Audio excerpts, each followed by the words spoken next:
Chilli chicken দিয়ে ভাত না খেয়ে আর অন্য কিছু খেতে আমাদের ইচ্ছেই করে না। তোমরা দেখতেই পাচ্ছ যে আমরা চিলি চিকেন দিয়ে গরম গরম ধোঁয়া ওটা ভাত খাই। আর যদি খুব ভালো মানে মন খুশ করা খবর থাকে বা ভালো সময় থাকে বা ভালো দিন থাকে কোনো উৎসব অনুষ্ঠানের, তখন বানিয়ে নিই দেরাদুন রাইস বলো বা বিরিয়ানির চালটা বলো, সেই চালের ভাত। তো আজকে একদম গরম গরম ধোঁয়া ওটা ভাত আর তার সাথে গরম গরম চিলি চিকেন বানিয়ে নিয়েছিলাম। চিলি চিকেন বানাতে তোমরা জানো না সেরকম তো হবেই না, কারণ চিলি চিকেন হচ্ছে এমন একটা চাইনিজ খাবার যেটা ঘরে ঘরে ঘরে ঘরে ঘরে ঘরে হয়। তো আর রান্নাটা এত সহজ বা কম তেল মশলা রান্না বলতে পারো, যেটা খেয়ে পরে শরীরও খুব একটা খারাপ হয় না। মানে বিকেল থেকে ধরো অনেকে দুধের চা খাও, আর চাটি খাওয়ার পরে দুপুরে খাবারের যে ঢেকারটা ওঠে চিলি চিকেন খাওয়ার পর, সেটা কিন্তু হয় না। তো এই যে চিকেনের রান্না আজকে শুরুই করে দিলাম। তো প্রথমেই তো তোমরা জানো কর্নফ্লাওয়ার পাউডার, ময়দা বা আরও নানা রকমের মশলা, নুন সব দিয়ে ভালো করে মেখে আর কড়াইয়ের তেলে বেশ ভালো করে মুচমুচে করে ভেজে নিতে হয় চিকেনটা। চিকেন ভাজার পর ওই পেঁয়াজ কুচি, তো পেঁয়াজটা ছোটো ছোটো না, একটু বড় বড় সাইজের কুচি, ক্যাপসিকাম কুচি, তারপরে আদা কুচি, তারপরে তোমার এত মিউজিক দিয়ে হু হু করেছে কি বলবো, এই রসুন কুচি, কাঁচা লঙ্কা কুচি সব কিছু দিয়ে মেখে নিলাম।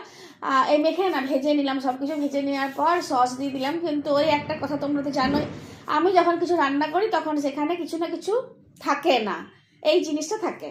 তো সেই থাকে নাটা লিস্টে ছিল এবছর, এইবারে সোয়া সস সেটা ছিল না।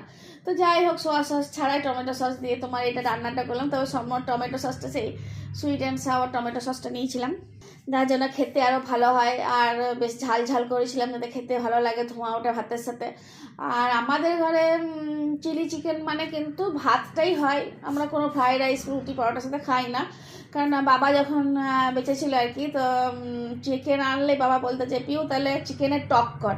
বাবা আবার এটা চিকেনের টক বলতো, মানে তো আমরা সেই জন্য এটাকে চিলি চিকেন না বলে চিকেনের টকই বলি আমাদের দেশীয় ভাষায়।